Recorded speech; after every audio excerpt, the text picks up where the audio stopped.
Bismillahirrahmanirrahim. Assalamualaikum warahmatullahi wabarakatuh. Salam sejahtera untuk kita semua.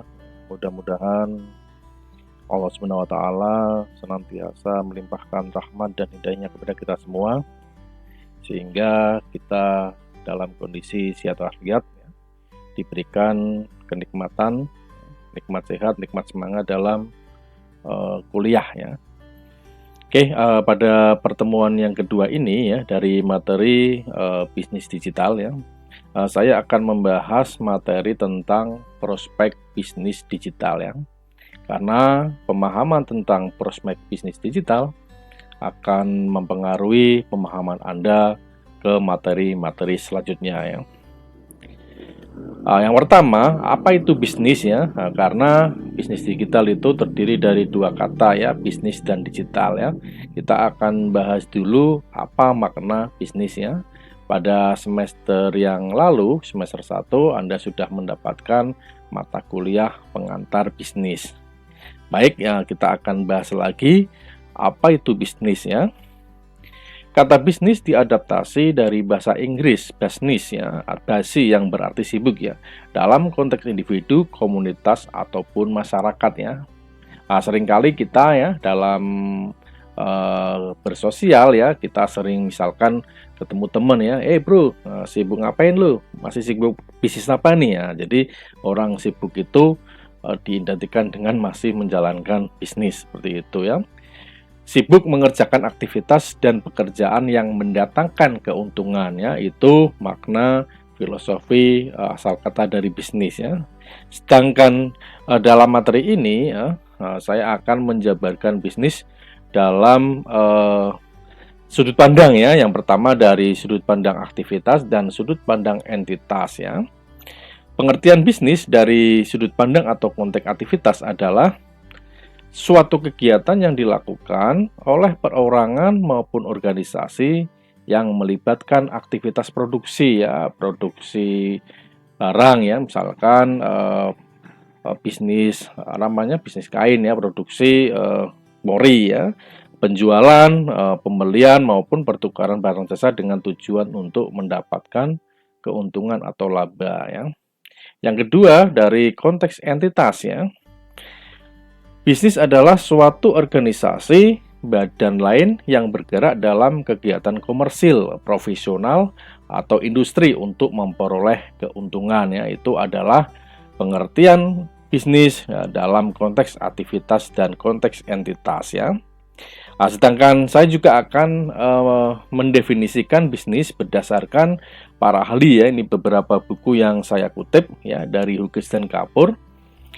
Bisnis adalah suatu kegiatan individu yang terorganisasi untuk menghasilkan dan menjual barang dan jasa guna mendapatkan keuntungan ya, dalam memenuhi kebutuhan masyarakat ya. Sedangkan Brown dan Bretelo mendefinisikan bisnis adalah lembaga yang menghasilkan barang dan jasa yang dibutuhkan oleh masyarakat, serta semua hal yang menyangkut berbagai usaha yang dilakukan pemerintah maupun swasta, tidak peduli mengejar laba ataupun tidak ya. Nah, dan selanjutnya yang nomor 3, menurut L.R. Dixie ya, bisnis adalah suatu bentuk aktivitas yang utamanya bertujuan untuk memperoleh keuntungan bagi yang mengusahakan atau yang berkepentingan dalam terjadinya aktivitas tersebut ya. Jadi bisa kita tarik kesimpulan adalah bisnis itu aktivitas yang dilakukan dalam rangka profit ya, mencari profit, mencari keuntungan ya. Nah, sedangkan fungsi bisnis ya, ada beberapa macam fungsi bisnis ya. Ada 4 ya. Yang pertama fungsi produksi ya. Jadi fungsi produksi ini adalah saat produksi di mana sebuah bisnis menghasilkan suatu barang atau jasa yang diperlukan oleh masyarakat ya. Misalnya perusahaan furniture ya, membuat produksi perlengkapan kursi ya, rumah tangga ya, perusahaan jasa keuangan dan lain sebagainya. Fungsi bisnis yang kedua adalah fungsi distribusi ya. Fungsi bisnis pada saat di mana sebuah bisnis menyalurkan atau mendistribusikan suatu barang atau jasa ke lokasi atau wilayah terdekat yang bisa dijangkau atau dicapai oleh para konsumen atau masyarakat ya. Yang ketiga adalah fungsi penjualannya. Bisnis adalah suatu bentuk aktivitas ya, yang bertujuan untuk memperoleh keuntungan bagi yang mengusahakan atau yang berkepentingan dalam terjadinya aktivitas tersebut. Fungsi yang terakhir adalah fungsi pemasaran ya. Fungsi bisnis pada saat penyimpanan dan pemasaran, di mana barang yang diproduksi pada saat itu kurang bermanfaat bagi para konsumen. Dan nantinya barang tersebut akan dikeluarkan pada saat barang tersebut lebih memiliki manfaat konsumennya. Pada materi ini ya, fungsi bisnis yang akan kita fokuskan adalah fungsi pemasaran ya, fungsi penjualan bisa dan fungsi pemasaran ya, bagaimana kita dengan sebuah teknologi mampu ya melakukan pemasaran ya, strategi pemasaran sehingga bisa meningkatkan penjualan seperti itu ya konsepnya. Sedangkan jenis bisnis kita bedakan menjadi 3 ya, bisnis barang ya. Banyak contohnya ya, bisnis barang ya, pakaian, fashion ya, dan sebagainya ya, memproduksi barang seperti itu ya. Bisnis jasa ya, ada jasa pendidikan ya, jasa kecantikan, jasa transportasi ya, jasa teknisi, reparasi, banyak kita temui ya. Kalau bisnis barang dan jasa apa? Kombinasi antara bisnis barang, bisnis jasa yang memberikan jasa serta juga menjual produk ya. Misalnya pada bisnis jasa reparasi mobil ya. Nah, di situ juga dijual ya spare part ya. Jadi ada jasa reparasi dan ada jasa produk spare part dari onderdil mobil seperti itu ya. Apakah tujuan bisnis itu ya, selain memperoleh keuntungan, ada beberapa macam tujuan bisnis ya, diantaranya untuk pengadaan barang ataupun jasa yang dibutuhkan oleh masyarakat ya. Jadi memenuhi kebutuhan masyarakat akan barang ataupun jasa ya. Untuk mencapai kesejahteraan ya, pemilik faktor produksi dan masyarakat, jadi sama-sama mensejahterakan baik pemilik produksi tersebut ataupun masyarakat ya. Berikutnya adalah menciptakan lapangan pekerjaan bagi masyarakat. Tentunya kalau Anda punya modal, punya bisnis yang berkembang, tentunya juga dibutuhkan ya. Tentunya di situ ada lapangan pekerjaan yang tercipta ya. Bisa ada karyawannya ya di lingkungan sekitar ya. Tentunya juga bagi masyarakat akan ada dampaknya ya, yaitu mengurangi pengangguran ya, menciptakan lapangan pekerjaan. Tujuan bisnis berikutnya adalah untuk menunjukkan eksistensi suatu perusahaan dalam jangka panjang ya. Jadi panjang bisnisnya lancar itu ya, berarti eksis itu perusahaannya seperti itu ya. Untuk meningkatkan kemajuan dan pertumbuhan ekonomi masyarakat secara umum ya. Untuk menunjukkan prestis atau prestasi ya. Jadi orang itu dianggap prestis ketika punya banyak bisnis yang berhasil seperti itu ya, beberapa tujuan bisnis. Pertanyaannya, mengapa kita belajar bisnis ya? Mahasiswa Fakultas Ekonomi dan Bisnis harus minimal ya, punya keahlian bagi bisnis ya, karena capaian lulusannya pada prodi Fakultas Ekonomi Manajemen ya, prodi manajemen dan akuntansi, capaian lulusan adalah menjadi wirausaha ya. Jadi kita harus mempunyai jiwa wirausaha ya. Kenapa ya? Why? Kenapa kita harus belajar bisnis ya? Yang pertama, karir di masa depan ya. Jadi tentunya masa depan lebih cerah ya. Membuka bisnis sendiri atau berwirausaha ya. Jadi tidak melulu kita ASN, tidak melulu kita kerja kantoran, tapi alangkah lebih baiknya jika Anda kemampuan bisnis ya wirausaha itu lebih baik seperti itu ya. Pengendalian masalah sosial ya, pengangguran ya, kejahatan dan sebagainya bisa dikendalikan kalau Anda punya usaha ya. Oke, apalagi di musim pandemi ini ya, banyak pengangguran, banyak gulung tikar ya. Tapi nyatanya bisnis-bisnis online semakin berkembang ya, seperti itu. Bisnis membuka sebuah lapangan kerja baru untuk masyarakat sekitar ya. kita akan jadi lebih berwibawa bosnya ini ya dalam mengemban tugas hidup di dunia ya. Yang nomor 5, menciptakan kesejahteraan, kemakmuran, dan pilihan pekerjaan ya. Yang keenam adalah mendapatkan wawasan yang luas dan bisa belajar dengan orang-orang yang telah sukses sebelum kita ya. Jadi ketika kita belajar bisnis, kita juga belajar ya, belajar dari kesuksesan dan kegagalan orang lain sebelum kita. Jadi untuk pengalaman, untuk cambuk kita ya. Jadi bisnis itu terus berkembang ya. Jadi tidak ada bisnis yang langsung sempurna, semuanya terus berkembang ya. Jadi kalau kita lihat ya, orang-orang pengusaha yang bisa sukses itu tidak semudah itu ya. Mereka berangkat dari nol ya, ada yang gagal, terus bangkit lagi dan sebagainya ya. Nah, itulah beberapa alasan mengapa belajar bisnis ya. Ini harus wajib untuk fakultas ekonomi dan bisnis.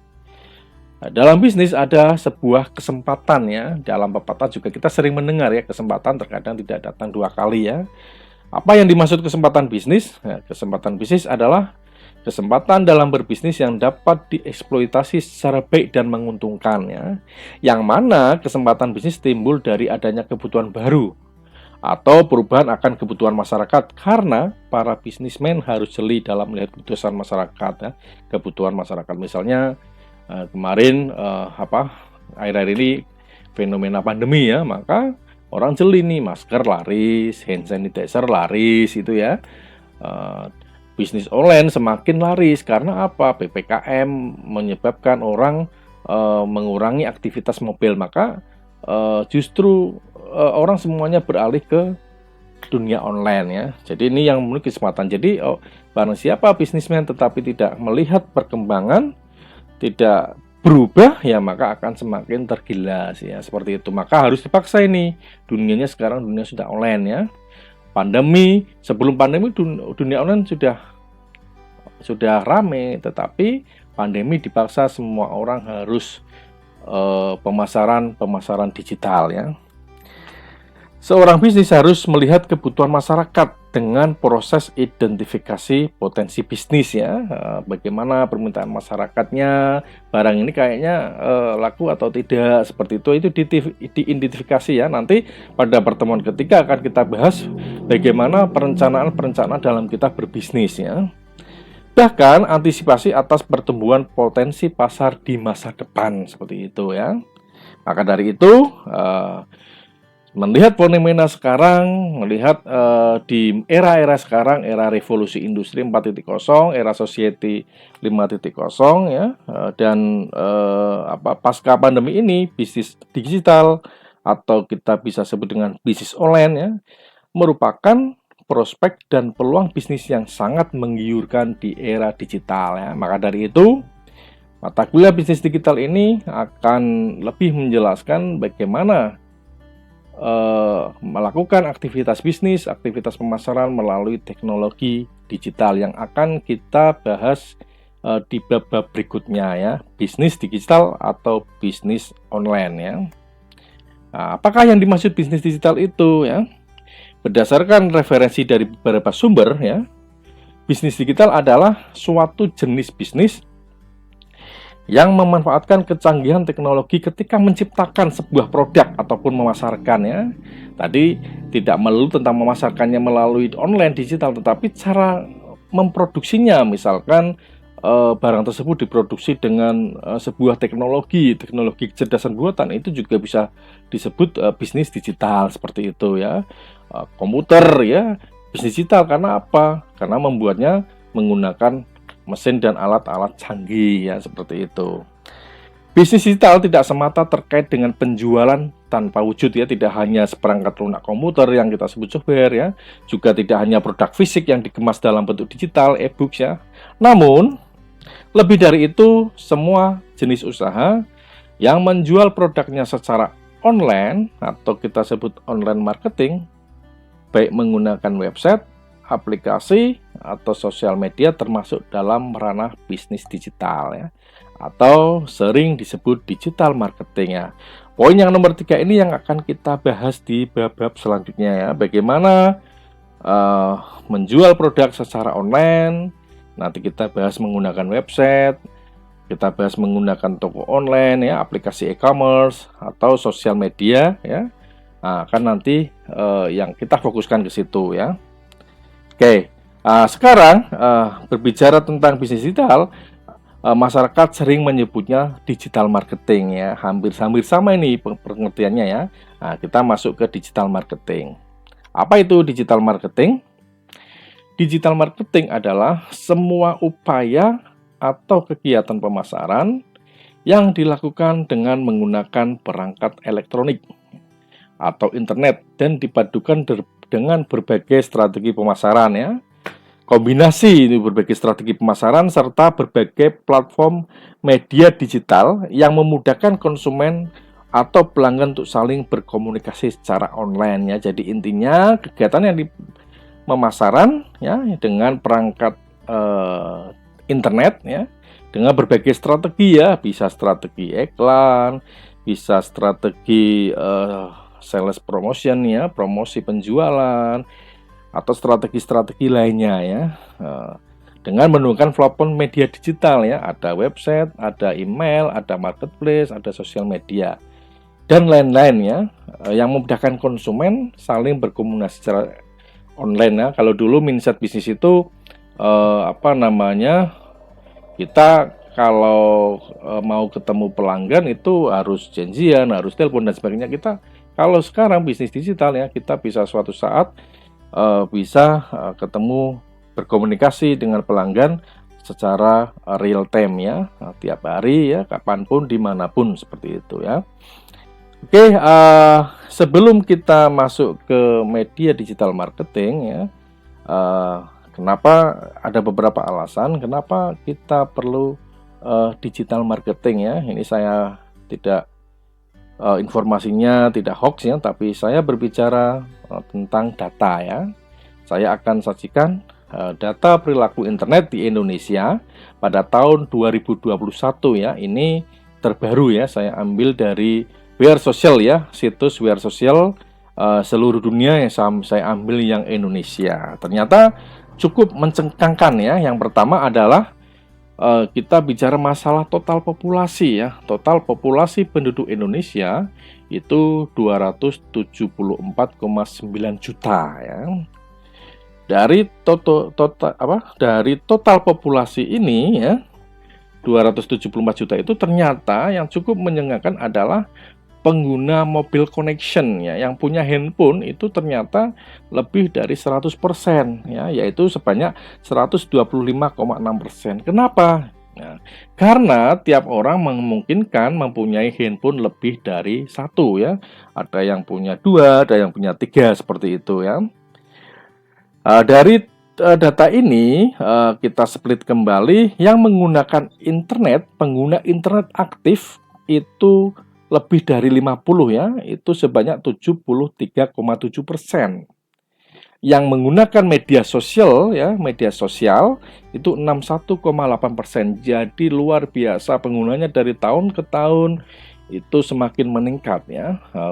Tidak menutup kemungkinan 2002 itu meningkat lagi ya, mungkin akan mencapai kisaran 90% ya, kecuali yang tidak menggunakan internet itu yang masih kecil ya. Yang sekarang rata-rata orang sudah fenomenanya sudah beda dengan tahun-tahun dulu ya. Kalau dulu saya kuliah di komputer pun ya, internet belum segampang sekarang ya, belum ada HP Android ya, belum ada wifi gratis banyak ya. Saya kalau dulu ada tugas itu ya ke warnet, itu ngantri ya, 1 jamnya sampai 5.000 dulu ya, 5.000 antri ya, itu pun kecepatannya tidak seperti sekarang ya. Dan sekarang luar biasa ya, warnet kita lihat juga nggak seramai dulu ya, bisnis warnet. Karena apa? Semua orang sudah memiliki perangkat sendiri ya, seperti itu. Terus data yang kedua adalah pertumbuhan ya, pertumbuhan digital ya. Kita bandingkan selama setahun ya. Ini data Januari 2021 ya. Sejak Januari 2020 selama setahun ternyata ada pertambahan penduduk 2,9 juta ya. Kemudian Ada pertambahan sekitar 4 juta pengguna ya, setahun tambah 4 juta ya, itu luar biasa sekali, ini khusus Indonesia ya. Pengguna internet, wah luar biasa ini, tambah 27 juta, kemudian yang pengguna sosial media itu tambah 10 juta atau 6,3% ya. Tidak, data itu tidak akan turun, maka dari itu kita sebagai pebisnis harus jeli ya. Why, kenapa kita harus konvensional terus ya, sedangkan kita banyak orang yang sudah menggunakan handphone ya, itu akan peluang yang bisa kita gunakan untuk pemasaran digital ya. Oke, data berikutnya adalah waktu yang dipergunakan dalam media ya. Orang menggunakan internet sehari rata-rata 8 sampai 9 jam ya. Mungkin jam kerja ini biasanya ya, dari jam 7 sampai jam 5 lah ya.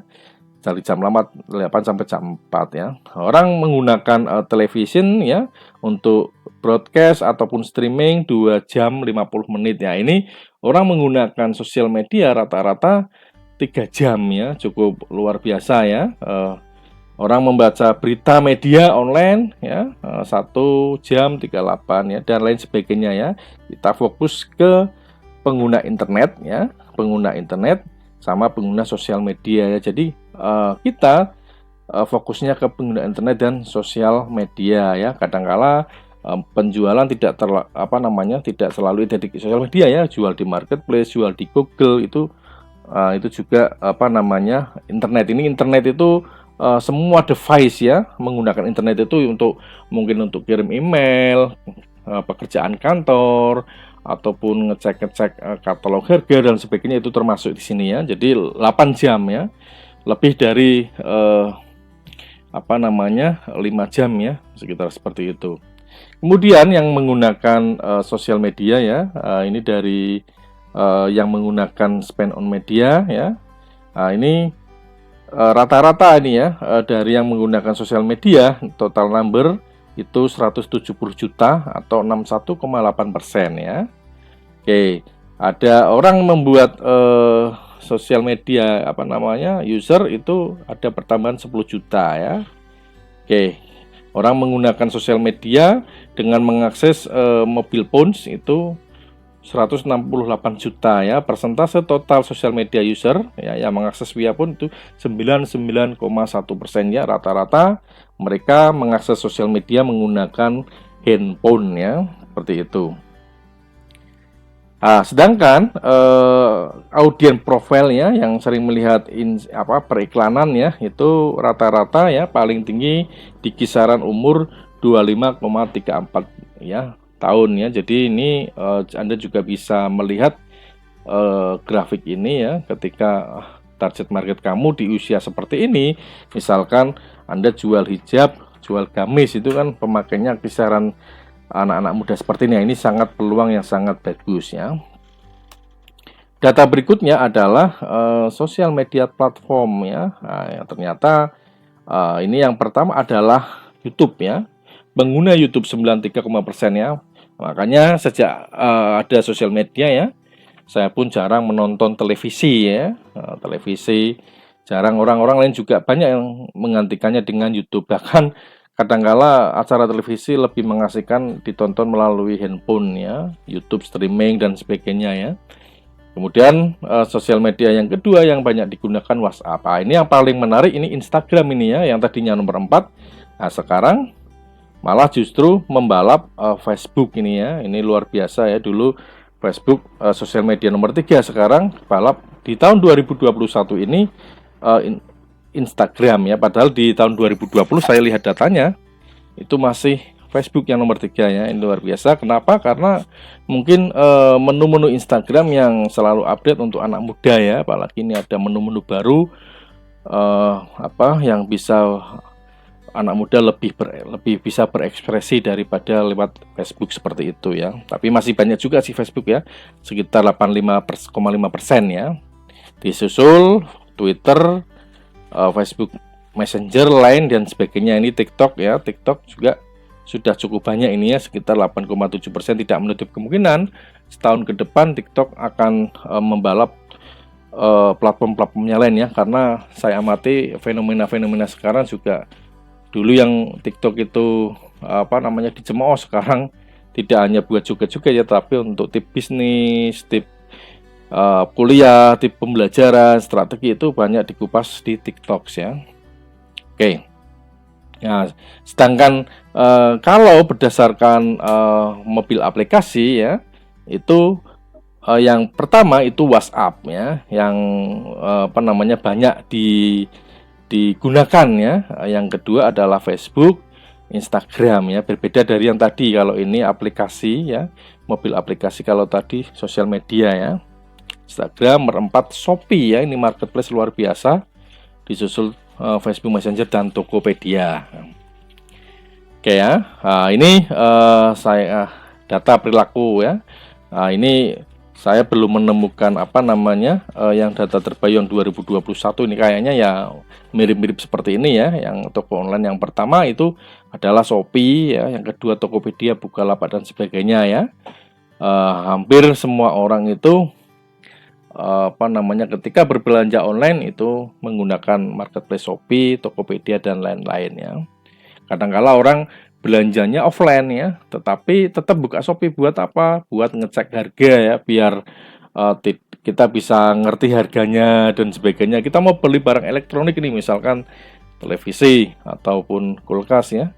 Nah, biasanya kita cek dulu di harga di Tokopedia atau di Shopee ya, biar istilahnya itu kita bisa tidak keblondrok, seperti itu ya, orang Jawa bilang ya. Nah, sekarang dari data tersebut maka kita bisa menarik kesimpulan bahwa ada banyak ide dan peluang bisnis di era digital ya. Ada beberapa ide-ide peluang bisnis yang saya rangkum dari berbagai sumber ya. Yang pertama adalah peluang membuat toko online ya. Persepsi toko online ini ada, yang pertama, toko online yang kita meminta orang lain untuk membukakan toko online kita, website toko online kita ya. Atau kalau kita pintar komputer, kita bisa buat sendiri ya. Atau kita membuat sendiri dengan menggunakan platform e-commerce ya. Misalkan Shopee, Tokopedia ya. Misalkan kita sudah punya toko offline-nya, nah kita tinggal membangun ya. Kalau kita belum punya modal buat website platform kita sendiri ya, nah, kita bisa menggunakan media e-commerce seperti Shopee, Tokopedia dan lain-lain ya. Nah, kita juga bisa menjalankan bisnis afiliasi ya. Afiliasi itu apa ya? Afiliasi itu merekomendasikan ya, hanya berbagi link ya. Misalnya seperti ini ya, saya jualan ya, saya jualan tentang software seperti ini ya. Software saya linkkan di website ya. Nah, ketika ada orang menjadi member saya dan meminta untuk memasarkan website tersebut ya, nah, orang tersebut cukup share ya di sosial medianya ya. Kemudian kalau orang yang beli, ada komisi bagi yang share, seperti itu ya. Jadi nanti di websitenya ada rekaman ya. Ini ada yang terjual itu melalui si A lah. Si A itu nanti yang tercatat di website itu nanti dapat komisi ya, sesuai perjanjian ya. Bisa 30%, bisa 15% ya. Mudah ya. Jadi hanya sebar link ya. Ini sangat bermanfaat jika Anda sudah punya, misalkan sosial media, punya fans ya, punya kolam yang banyak ya, punya follower, itu tinggal share link afiliasi, nanti Anda dapat komisi ya. Nah, jadi kalau sudah laris ya Anda nyantai ya. Terus ada dropship, ada reseller ya. Dropship itu Anda berjualan tetapi mengambil barang orang lain dan Anda tanpa modal ya. Misalnya Anda jual hijab ya, tapi Anda nggak punya toko sendiri ya. Anda bekerja sama dengan toko hijab A ya. Nah, tetapi Anda nggak membelinya, nggak nyetok ya. Anda hanya bekerja sama, kemudian menawarkan ke pembeli ya. Ketika ada transaksi, maka pembeli dan yang Anda kerjasama itu yang melakukan transaksi ya, tapi atas nama kita ya. Jadi nanti kita dapat komisi dari yang dropship tersebut ya. Nah, kalau beda dengan reseller, kalau reseller kan kita nyetok barang, kulak barang dengan harga murah, kita jual dengan toko kita sendiri ya. Dropship juga bisa menggunakan nama toko kita sendiri, tetapi yang melakukan aktivitas itu adalah toko yang kita ambil barangnya ya. Itu kira-kira gambarannya ya. Oke. Terus ada YouTuber ya. YouTuber itu ya mungkin semua sudah sering mendengar kata YouTuber ya. Banyak konten-konten kreator yang sekarang jadi YouTuber yang menghasilkan pundi-pundi uang ya.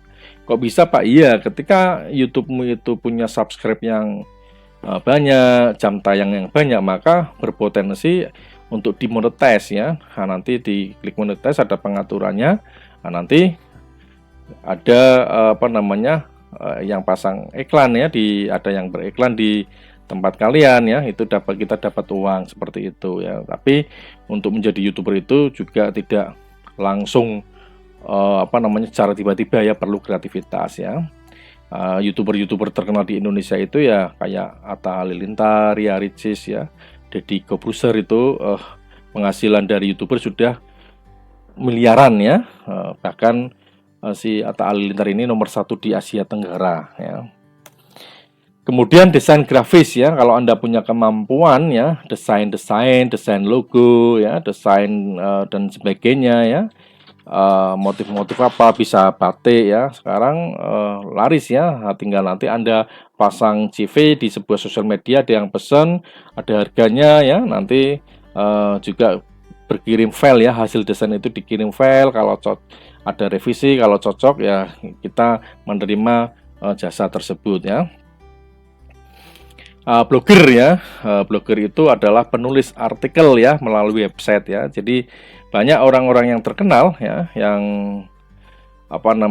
dulu belum ada sosial media, itu blogger ya. Nah, pertanyaannya apakah sekarang sosial media itu tidak perlu blogger? Masih sangat menggiurkan. Blogger itu biasanya sesuai tema ya. Anda misalkan senang kuliner ya, Anda punya blogger yang berisi tentang gambaran-gambaran kuliner yang Anda pernah kunjungi ya. Di situ Anda bercerita tentang lebar ya. Terus Anda posting di blogger, kemudian di-share ke Facebook ya.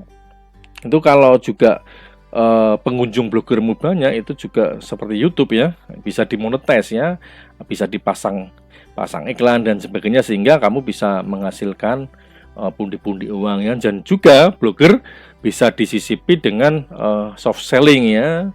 Di situ misalkan Anda berbicara tentang artikel tentang cara merawat kesehatan gigi seperti itu ya.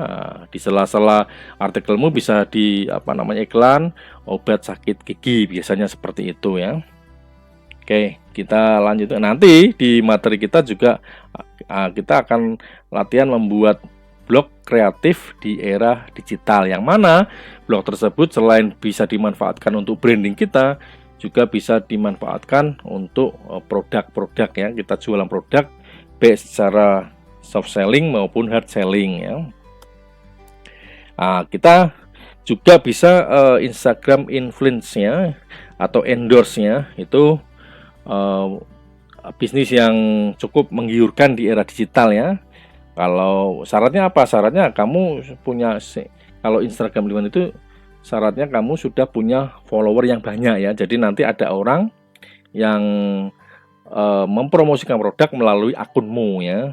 Jadi bintang iklan dari mereka tapi diposting di Instagrammu ya, seperti itu. Sekarang banyak ya page promote ya, atau endorse ya. Anda punya kelebihan cantik, ganteng, menarik ya, sesuai dengan tema. Misalkan Anda seorang wanita, biasanya di endorse kosmetik ya, minyak wangi, hijab dan lain-lain. Itu sangat luar biasa ya. Dan di kampus kita juga ternyata banyak selebgram ya endorse ya. Saya pernah ketemu dengan beberapa orang mahasiswa yang ternyata sudah punya penghasilan ya melalui Instagram dengan cara endorse menjadi bintang iklan ya.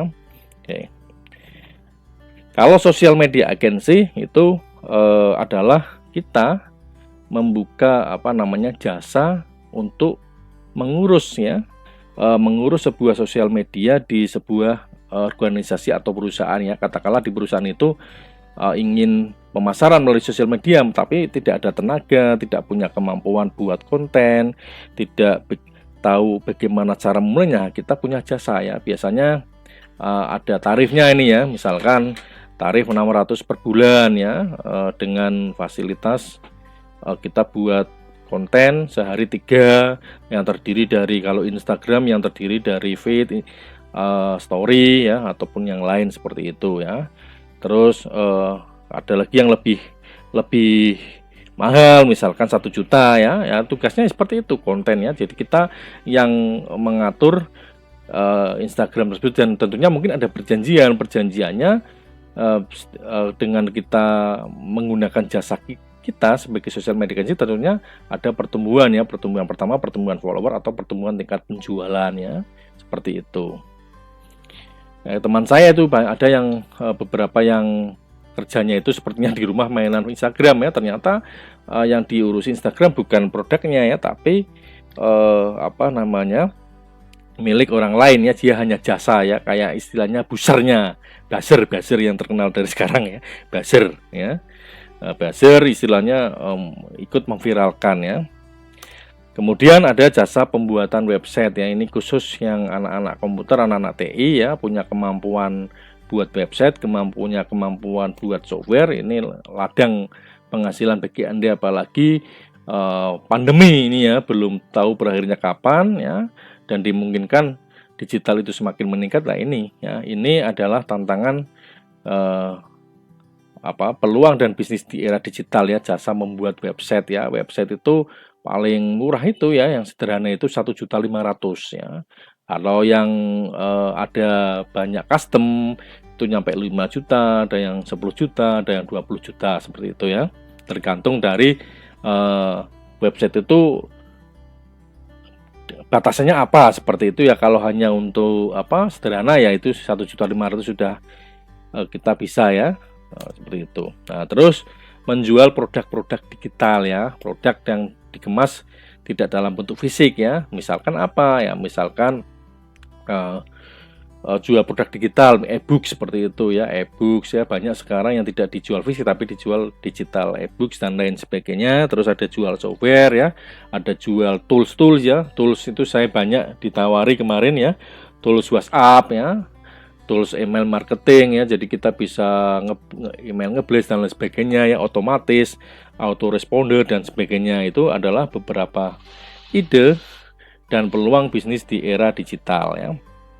Oke, mungkin masih banyak lagi yang tidak saya sampaikan di sini ya, banyak ide peluang ya. Ini saya hanya mencontohkan ada 9 ide dan peluang bisnis di era digital ya. Oke, selanjutnya kenapa sih kita perlu alasan digital marketing ya?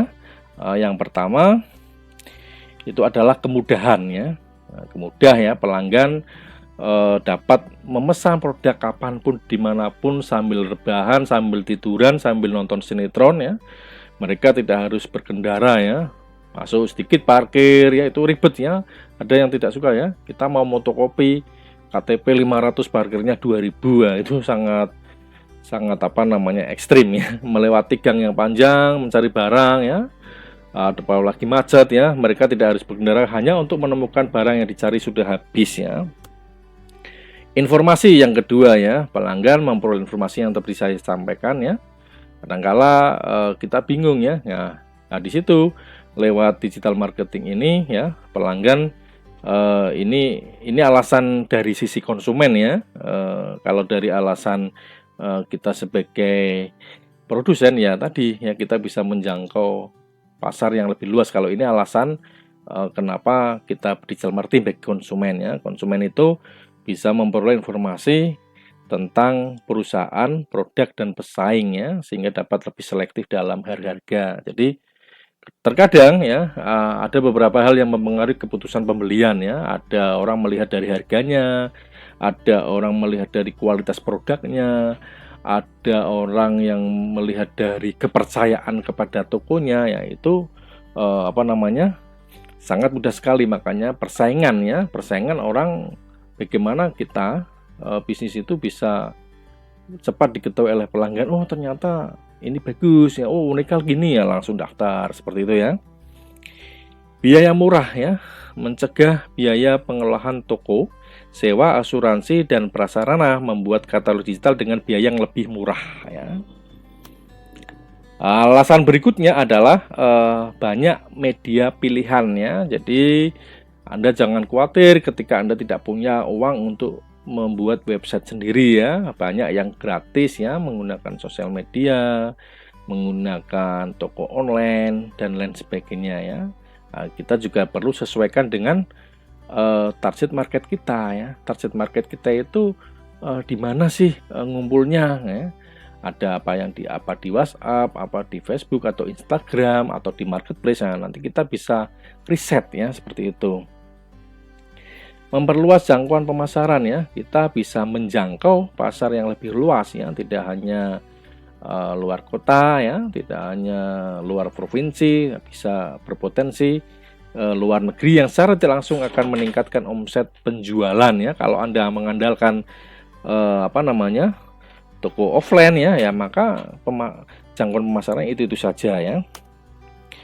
Kita bisa mengelola data pelanggan ya. Kita bisa mengelola data pelanggan baik melalui website, email maupun sosial media ya, lebih dekat dengan konsumen. Keluhan konsumen lebih cepat tertangani ya. Nah, ini pernah saya rasakan juga sebagai konsumen ya. Saya pernah menginap ya di sebuah hotel di Purwokerto ya. Waktu itu ada agenda ya, agenda dari kampus ke Purwokerto ya. Nah, saya pesan hotelnya dari Traveloka ya. Nah, namun secara kebetulan saya kurang puas dengan hotel di hotel tersebut ya. Saya review ya di Traveloka ya. Nah, tidak butuh waktu banyak ya, 3 hari saya langsung direspon oleh bagian pemasarannya ya. Mereka minta maaf dan berjanji tidak akan lebih baik dari ini ya, akan masukan-masukan dari saya akan diperbaiki ya. Itu artinya apa? Keluhan konsumen lebih cepat tertangani ya. Itu adalah beberapa alasan mengapa digital marketing ya bagi konsumen ya. Nah, sekarang media digital itu banyak sekali ya. Bisa Anda gunakan semuanya ya. Kalau itu memang sesuai dengan niche market Anda bisa sebagian ya. Itu ada banyak ya, dimulai dari yang pertama itu website ya. Website ini ada macam-macam ya, ada yang modelnya company profile ya, kayak website unikal ya. Jadi orang penasaran ini dengan unikal, membuka website unikal. Oh, ternyata unikal gedungnya seperti ini. Oh, prodinya seperti ini. Oh, visi misinya seperti ini ya. Ada juga yang bentuknya blog ya, yang berisi tentang artikel-artikel yang tentunya terkadang menjurus ke sebuah produk seperti itu ya. Blog itu biasanya artikel-artikel tentang bisnis, artikel-artikel tentang kuliner itu ada ya. Apakah ini juga diperlukan? Ya, ini juga seperti yang tadi sampaikan bisa digunakan untuk bisnis online ya. Blog itu untuk branding ya, personal branding. Ada toko online ya. Toko online itu bukan marketplace ya, tetapi membangun toko online sendiri ya, website tapi yang isinya kategori produk, beli barang, check out, pemesanan dan lain sebagainya ya. Kemudian kita juga media digital berikutnya adalah Google ya. Di situ ada Google Trend ya. Ada istilah Search Engine Optimizer dan Search Engine Marketing ya. Saya akan jelaskan satu persatu.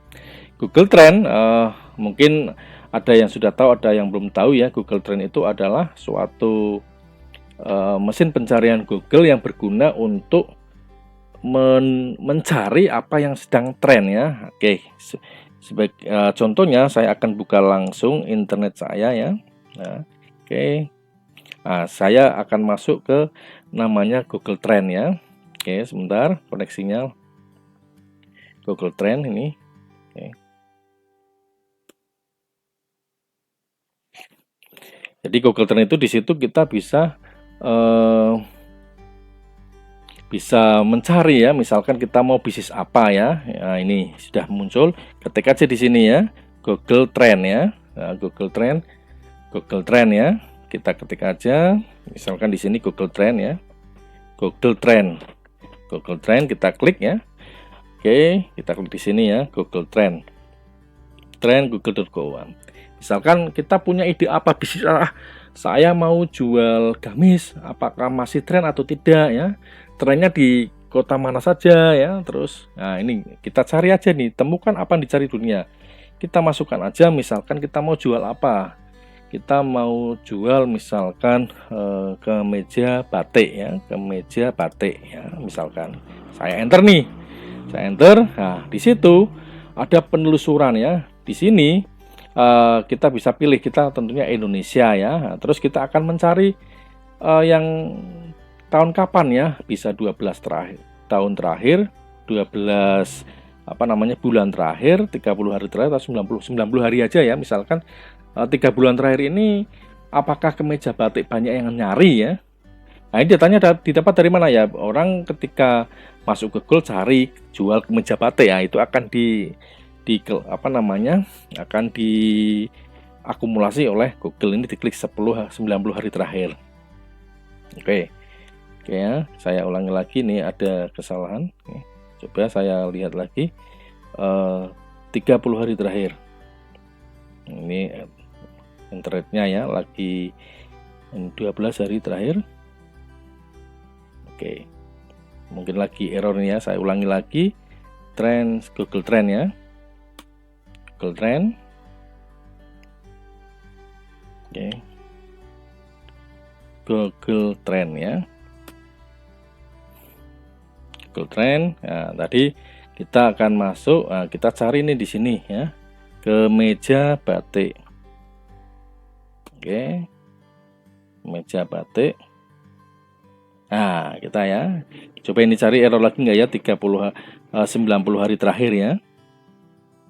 Oh tidak ya, karena tadi mungkin koneksi saya errornya. Nah, di sini ternyata masih cukup words ya, masih cukup berkembang baik. Ini yang tanya batik ini 90 hari terakhir itu masih banyak ya, cukup banyak ya, yang mencari kata kunci ya. Di bawahnya masih ada juga keterangan. Oh ternyata yang banyak mencari kemeja batik itu di Jambi, di Sumatera Utara, malah di Riau, Nusa Tenggara Barat dan sebagainya ya.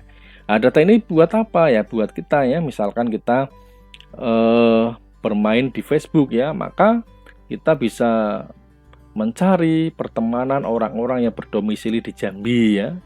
Atau dalam Instagram ya, kita bisa untuk hashtag ya, untuk apa ya, ini di bawah juga ada ini ya, ada query terkait ya, bisa untuk hashtag ini, misalkan kemeja batik pria, model kemeja batik pria dan sebagainya ya.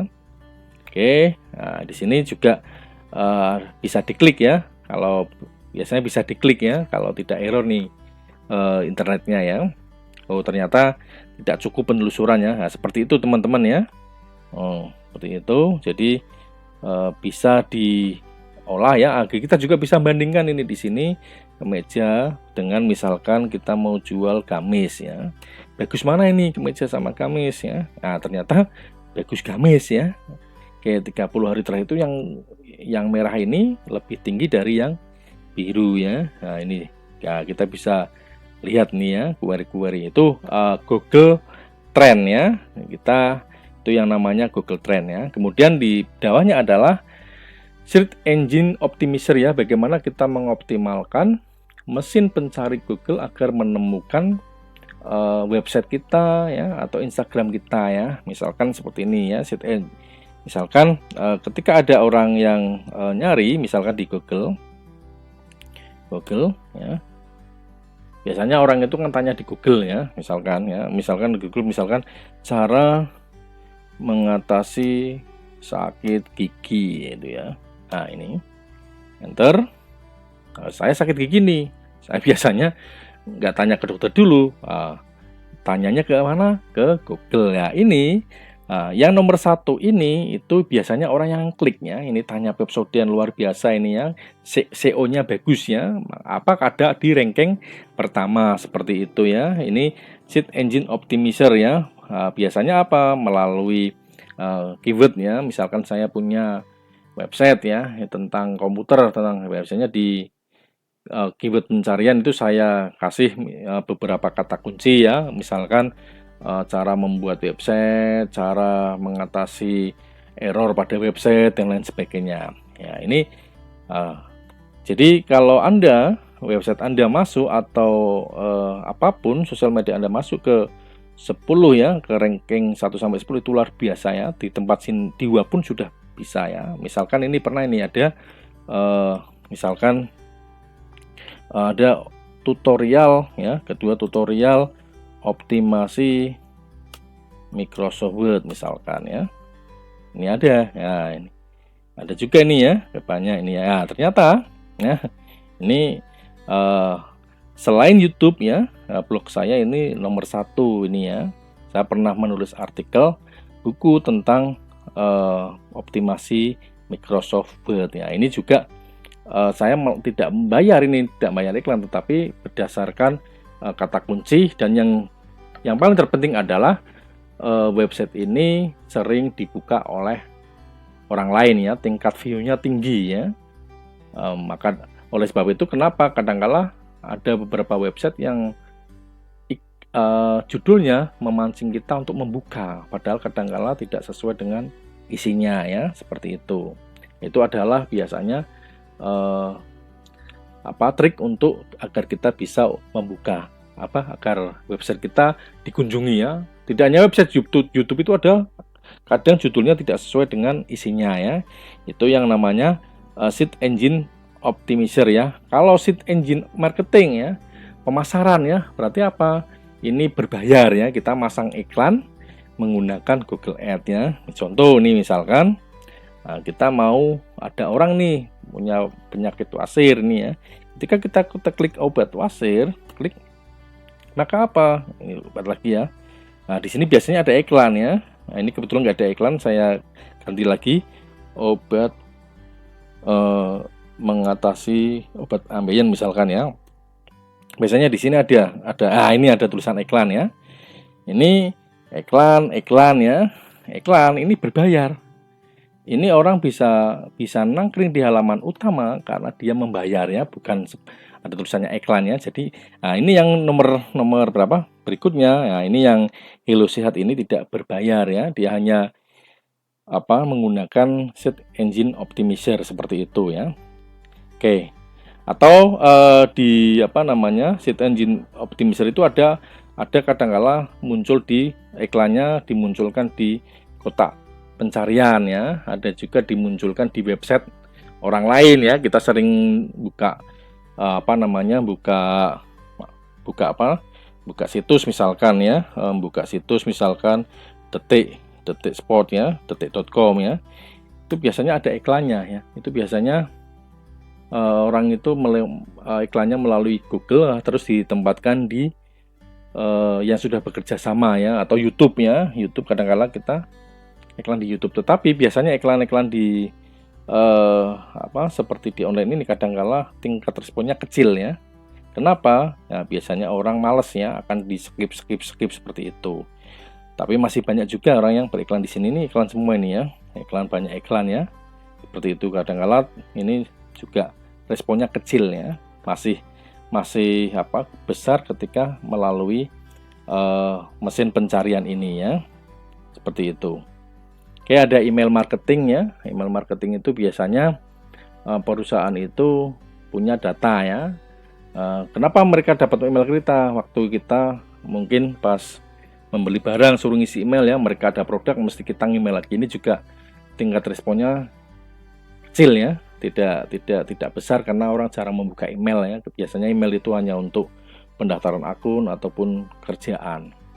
Nah, di sini ada sosial media ya, nanti kita akan bahas, ada Facebook, ada Instagram ya, ada WhatsApp yang kita akan bahas ya. Di situ juga ada Twitter, YouTube, Telegram, TikTok ya. Namun kita akan membahas Facebook dan Instagram. Terus di marketplace ya banyak ya. Kita akan coba insya Allah yang Shopee ya. Nah, inilah gambaran tentang media digital marketing ya, yang nanti akan kita coba praktekkan pada pertemuan-pertemuan selanjutnya ya. Ini ada beberapa contoh website ya, toko online ya. Ini landing page ya, landing page yang tadi seperti toko online, tetapi ini fokus pada salah satu produk ya. Facebook ya, ada Instagram ya, TikTok ya, ada Telegram, WhatsApp dan lain sebagainya ya. Ada marketplace ya, Tokopedia, Shopee ya, ada Lazada, ya ada dan lain-lain ya. Oke, demikianlah yang bisa saya sampaikan sebagai penutup dari materi ini. Saya mengutip dari quote dari Ibu Santoso ya. Ini Magnet Rezeki dengan buku yang terkenal ya. Memulai perlu keberanian, membesarkan perlu ilmu. Itulah kunci dalam bisnisnya. Sekian dari saya, mohon maaf jika ada kekurangan. Salam sehat, salam sukses selalu. Wassalamualaikum warahmatullahi wabarakatuh.